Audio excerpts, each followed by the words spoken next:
है प्रीत जहां की री सदा, मैं गीत वहां के गाता हूं, भारत का रहने वाला हूं, भारत की बात सुनाता हूं। साथियों, आज हमारा कार्यक्रम है विश्व गुरु के पथ पर तेजी से आगे बढ़ता हिंदुस्तान और स्वामी विवेकानंद से, जिनका नाम नरेंद्र नाथ था, नरेंद्र मोदी तक।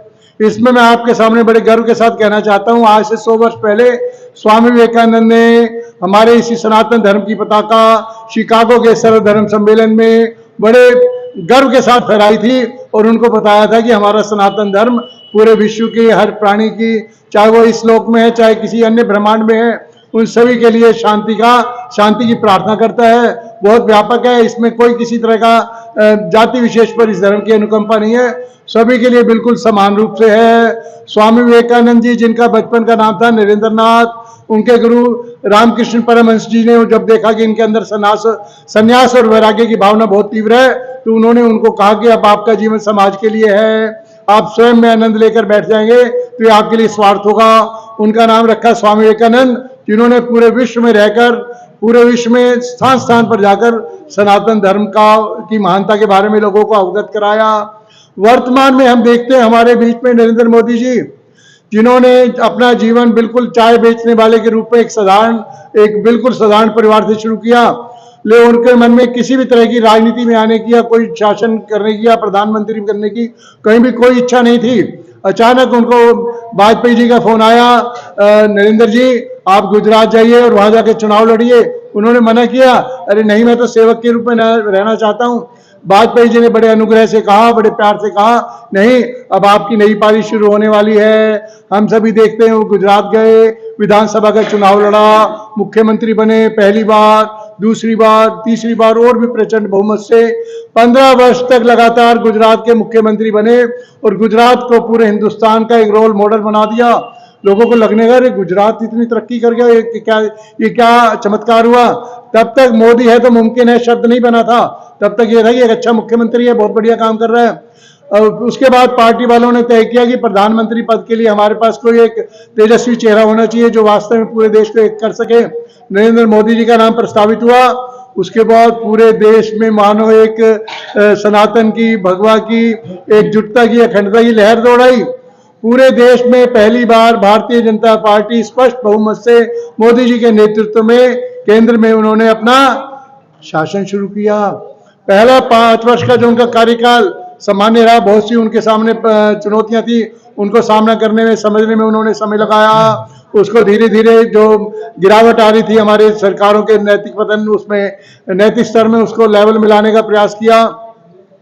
अगले कार्यकाल में मोदी जी ने जो भी हमारे देश के सबसे बड़ा मुद्दा था, धारा 370, जिसके बारे में मैं स्वयं कल्पना करता था, हमारी महबूबा मुफ्ती कहती थी धारा 370 को हाथ लगाया तो देश में खून की नदियां बह जाएंगी।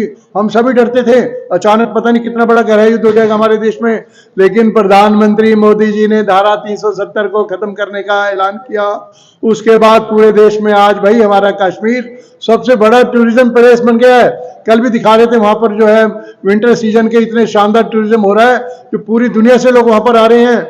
राम मंदिर का मुद्दा 400 वर्षों से हमारे अनेकों पूर्वज, कई पीढ़ियों तक जो इसका सपना लेकर चले गए कि राम मंदिर कब बनेगा हमारे हिंदुस्तान में, लेकिन मोदी जी ने उसको इतनी सुंदरता से, इतनी बुद्धिमता से, इतने व्यवहार कौशल से उसको हल किया।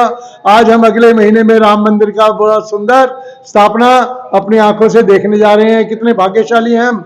अनेकों ऐसे मुद्दे हैं जिसको मोदी जी, अभी हाल ही में जो इलेक्शन हुए हैं उसमें मध्य प्रदेश, राजस्थान, छत्तीसगढ़ में तो दूर दूर तक कोई विजय की कल्पना नहीं थी, किसी ने भी नहीं दिखाया था। और मध्य प्रदेश में जो विराट बहुमत मिला, मतलब इस सब के बाद क्या कह रहे हैं, मोदी मैजिक, मोदी एक जादू है, मोदी है तो मुमकिन है। अब मैं आपको ये बताना चाहता हूं कि मोदी है तो मुमकिन है, ये शब्द कहां से निकलता है। हम यदि अपने प्राचीन काल में जाएं तो भीष्म पितामह का नाम आता है। देवव्रत थे, लेकिन अपने पिता की खुशी के लिए उन्होंने ब्रह्मचर्य व्रत धारण किया कि मैं विवाह नहीं करूंगा, उस पर अखंड रूप से कायम रहे। वो उनके पिता ने उनको इच्छा मृत्यु का वरदान दिया। हम देखते हैं भीष्म पितामह जैसा कोई सेनापति पूरी सेना में नहीं था।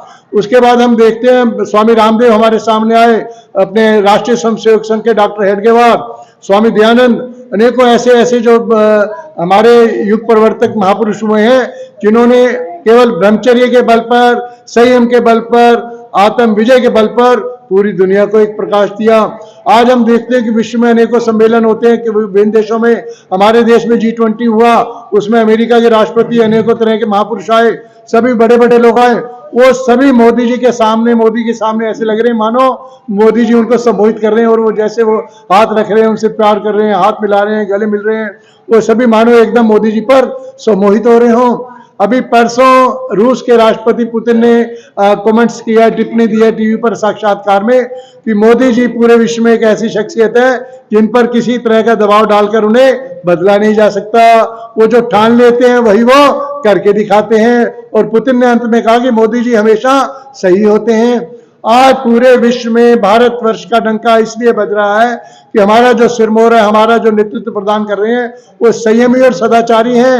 हमारे देश की जो आत्म संयम की दौलत, जिसके बजाय कहते हैं मन जीते जग जीता, उन्होंने पहले अपने आप को जीता, उसके बाद उनकी वाणी में ओज हुआ, उनके मस्तिष्क में एक दिव्य शक्ति हुई, देवताओं ने उनको आशीर्वाद दिया।